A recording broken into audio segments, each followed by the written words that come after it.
What's up, fellow future millionaires? Welcome to lesson 2 of module 1 of the Build My Money Machine program. Why you should have a successful business and create wealth. A man or a woman with a surplus can control circumstances, but a man without a surplus is controlled by them and often has no opportunity to exercise judgment. Harvey Firestone. We're going to start off this lesson by asking you a question. Do you think you should be wealthy? I want you to really think about this for a minute. Do you think you should be rich? How do you feel when I ask you this question? Whether we realize it or not, the number one reason why people don't accumulate wealth is because they don't think they should. This belief runs incredibly deep through the roots of our society and culture. Have you ever heard it said that money is the root of all evil? Then you got movies and all the Hallmark shows, and every single one, if you think about it, the boss is almost always portrayed as some punk, the bad guy, the person that no one likes and everyone's talking crap about behind their back. Think about it. When was the last time you watched a movie or a show when they're like, I love my boss. Thank you so much for what you're providing for me and my family. I'm just so grateful. Doesn't happen. Even talking about money is often considered taboo. Why is that? When you think of rich people, what comes to mind? Do you ever think of stuck up, snooty, people who think they're better than everyone else? How does the media portray the wealthy or the one percenters? Are they portrayed as these hardworking, amazing, wonderful people who are creating jobs and helping the economy and innovating and making our lives better? Or are they seen more as greedy one percenters who are hoarding and taking from others and not paying their fair share of taxes and destroying the environment? But deep down, we know money can't be all that bad. We know it can't be totally evil because that's how we buy our food. That's how we take care of our families, pay our mortgage or rent, pay the bills. So we convince ourselves that as long as I just make enough money to take care of the basics, then I'm okay. I won't be judged. I won't be doing anything wrong. Everything's going to be okay. Talking about this actually made me think of kind of a funny memory growing up. I remember one time we were going to go visit some people that we had met in a neighboring city. And I remember my mom saying something to the effect of like, be careful. That's where, the stuck up people live.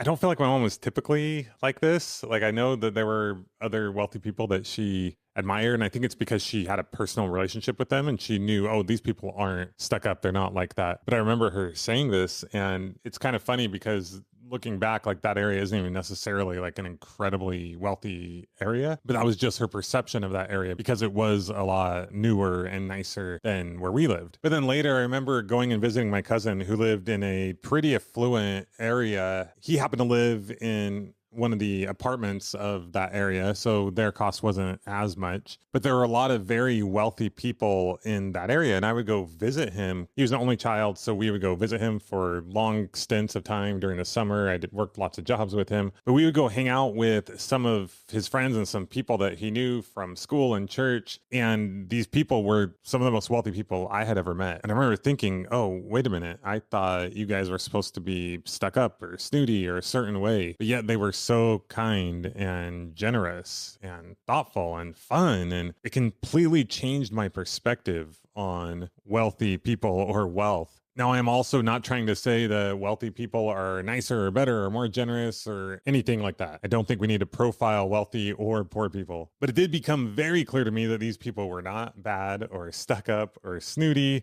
And in a way, there is almost more of an opportunity for generosity. And I just remember being in these situations and thinking, this feels good. It feels right. It feels abundant. It doesn't feel as stressful. When Tara and I first started making a little bit of excess money and we would go on some trip, something that we weren't able to do growing up or before, essentially since the time we were married. And some of our friends we might mention or they might hear that we're going on this trip. And the comments they would make were often along the lines of, oh, that would be nice, or a feeling of sometimes a little of jealousy or animosity. It was so interesting to us. But in the past 10 or 11 years or so, when we've lived in areas that are a little more affluent, We don't hear or feel that at all. People are excited for you, or they're talking about the trips that they're going on as well. There's no judgment around having and using your money. People are very generous and thoughtful. Once again, just to be clear, I'm not saying that people with wealth are more generous or more thoughtful or more kind,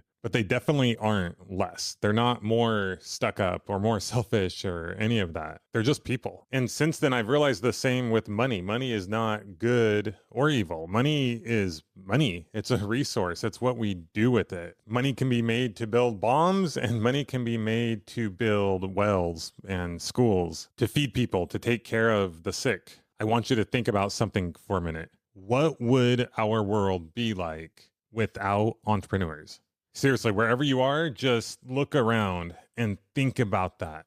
Me just sitting here looking at my house, from the drywall to the air conditioning to the windows to the roof. Beds for my family and I to sleep on, a bathroom with indoor plumbing that keeps things sanitary, bathtubs and showers to keep us clean and healthy, clean, safe drinking water coming right to my house, food in our fridge, the memories and experiences that we've had here. This computer sitting in front of me and this microphone that allows me to communicate with you, allows us to connect and learn and improve our lives. I could go on for hours and hours. But the truth is, without entrepreneurs, without successful business owners, I don't even know where I would be or if I would be. I mean, life expectancy would be so much less. Illness and disease would be through the roof. We couldn't go see our families or go on trips and explore the world. There are an infinite amount of things that I take for granted on a daily basis. But whether we recognize it or not, we are all standing on the shoulders of giants. Men and women who came before, who were willing to overcome the self, because that really is the only thing that you need to overcome. They weren't worried about what everyone else thought of them. They had a vision, they had a mission, saw and see growing their business and making money as a responsibility, as a duty. Without them, there are no jobs. There is no economy. Not only do businesses employ people directly, but they also are constantly spending money on other things to help them grow their business. Once again, just looking at my desk here, we got a microphone, a mixer, a computer, a camera, a cell phone, a desk. I could go on and on and on. Just in producing this content, there are multiple pieces of software that we are using and different tools. And then to make the parts to these things, there are different companies that are a part of that. We often think very highly of people who give to charitable causes, but I would say starting a business is just as, if not more, noble a cause. You can give a man to fish, or you can teach a man to fish and give him the opportunity to provide for himself and his family and keep that cycle going. And then so many business owners, when they do have that excess, they either reinvest it back into their company, into more growth, into more jobs, into more opportunity, to helping more people, as well as helping those who truly can't help themselves.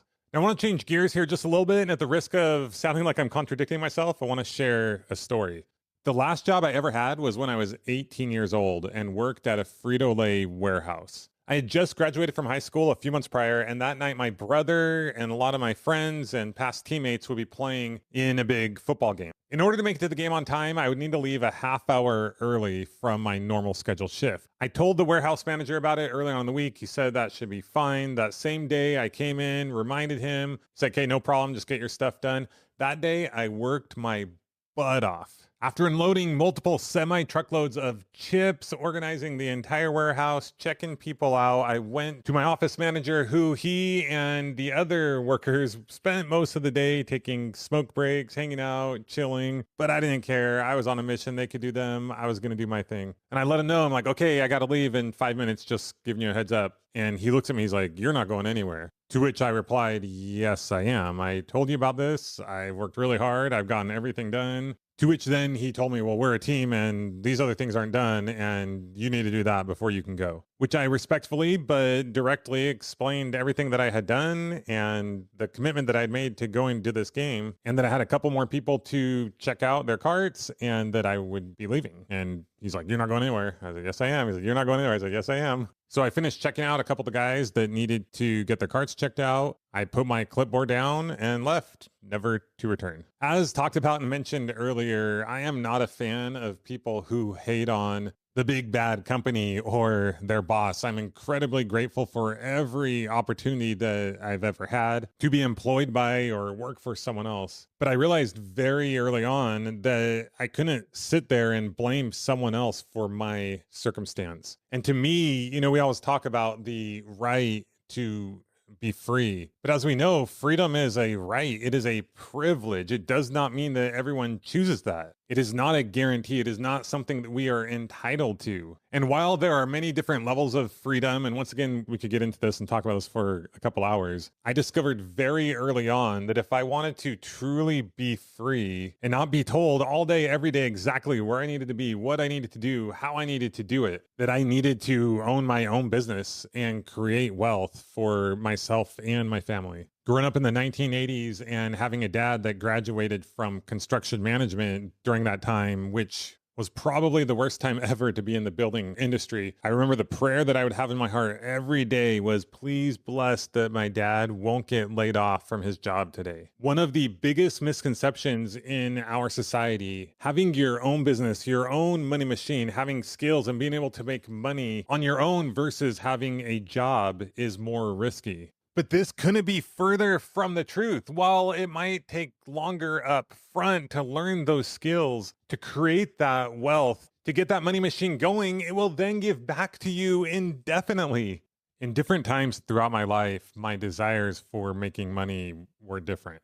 When I was younger, we didn't have a lot of money, so it was so I could buy and do things. After getting married and having our first child, it was so we could take care of the basic needs of our family. Later, it became so we could have abundance. We could travel. We could do some fun and exciting things. We have some savings, a nest egg, pay for kids' sports and activities, help others in need. But then several years ago, after selling our business, all those needs and wants, all the things that we ever really thought we wanted in life, the dreams that we had essentially been fulfilled. And it felt really good at first. We had made it. We had arrived after all the hard work. It had finally paid off. I wasn't crazy after all. Convincing Tara to go on this crazy entrepreneurial journey with me was not complete insanity after all. But after a while, something fell off.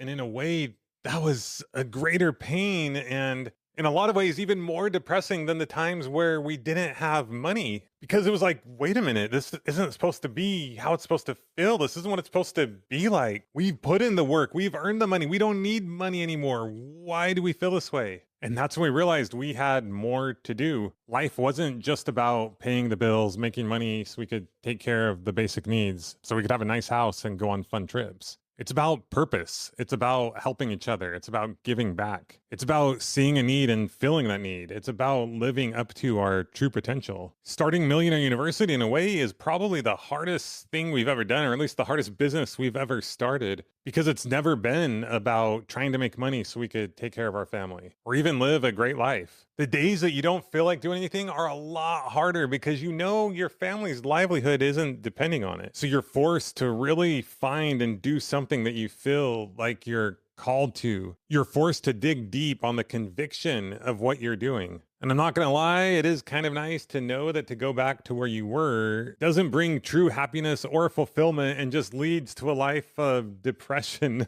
I also remember, and this is kind of hard to articulate, but a time of feeling when I felt like kind of pulled to do something again, but kind of didn't want to. I remember having this feeling of, no, like I can't learn anymore. I can't keep developing. I can't keep progressing. Like my progression is over. And it sounds so weird to say that out loud, but I just remember having this feeling, and it wasn't like a good feeling from a good place. It was just a part of me that just didn't want to face that anymore. Didn't want to have to go through the hard things, the challenging things. We'll talk about this more in the next module, but we all have this part of us. It's kind of like a child and it throws temper tantrums and it's like, no, it'll try to convince you that what you're doing is too hard, is too risky. You can't do it. You shouldn't do it. You don't need to do it. It's that same voice that causes you to reach for the junk food and to watch hours of Netflix or scroll constantly on social media. But overcoming that while it's so hard at times, along with living up to your potential, truly seeking freedom in your life, and making money to take care of you, your family, and help others, is one of the most incredible, empowering feelings ever. In every inspiring movie that you've probably ever seen, there's something that's referred to as the hero's journey. At the beginning, the person is probably struggling with something in their life, and then they have this epiphany of this quest they're going to go on, or this thing they're going to do. It's a struggle getting even to that point, but then they become committed and they're going to make it happen. And then they embark on this journey, and it's way more challenging and harder than they ever thought it could be. And they want to quit and give up so many times. Why are they doing this thing? It's so hard.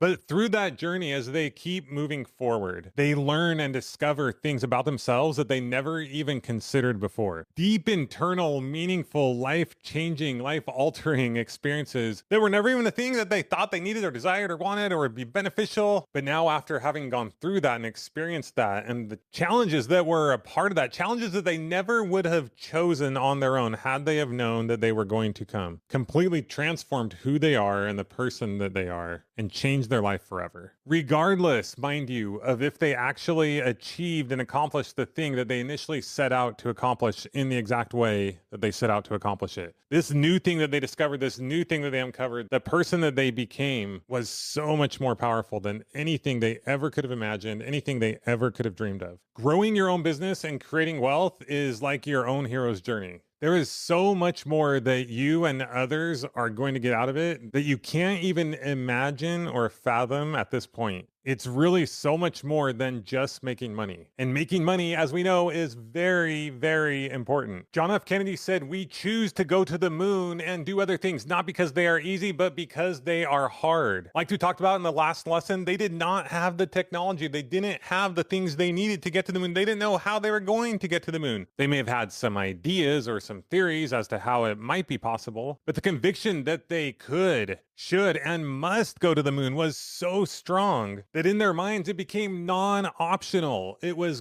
going to happen. It had to happen. As I look back and think about the times when we were struggling in business or struggling financially, while I may have had moments of doubt, they were very short-lived. My desire and conviction that I could and should start and grow a successful business were so much stronger than the mental focus, time, energy, attention, effort that it took to making that thing happen. When you really break it down, all a successful business is a well-organized, prioritized to-do list. And at any given time, you're doing one of three things. You're either learning or figuring out what to do, you're learning how to do it, or you're doing it, you're executing on it. And then as you execute, as you do those things, as you take action, that action gives you feedback, information, and then it helps you to know the next actions that you should take. There once was a man named Larry that made widgets. Larry got paid $20 for every widget that he made, and he could make about one widget per hour. Larry typically worked about 10 hours a day, 5 days a week, and made right around $50,000 a year. Then one day, Larry had an idea. What if he built a machine that could make these widgets for him? Larry knew what this would do for him and his family, and he sought out to make it happen. But it wasn't easy. It took lots of research, extra hours, which he didn't have a lot of. He had to sacrifice watching an occasional football game or Netflix series. But eventually, after a lot of work, a lot of trial and error, a lot of sacrifice,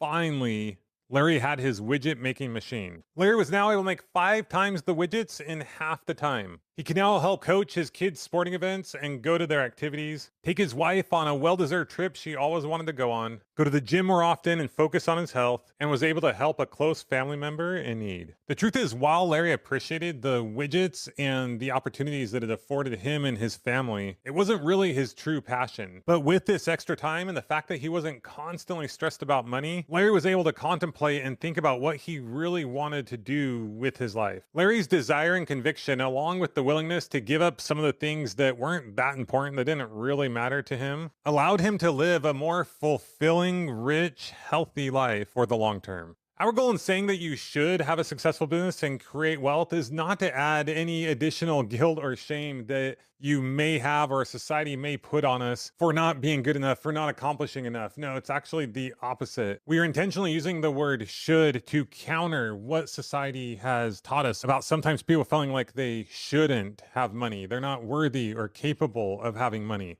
When you understand that you can and should have money and truly believe that and have a conviction of that, and then you learn what to do and you slowly but surely take those actions, you'll realize that making money is not any harder than the alternative, and it actually ends up being easier than the alternative over the long term. In our next lesson, lesson 3, we will be building on these concepts and discussing the old way or current way that people typically learn, why that is way off, and the way that we should be learning, which isn't just learning, but also doing, which will ultimately lead to the outcomes that we truly desire. We'll see you there.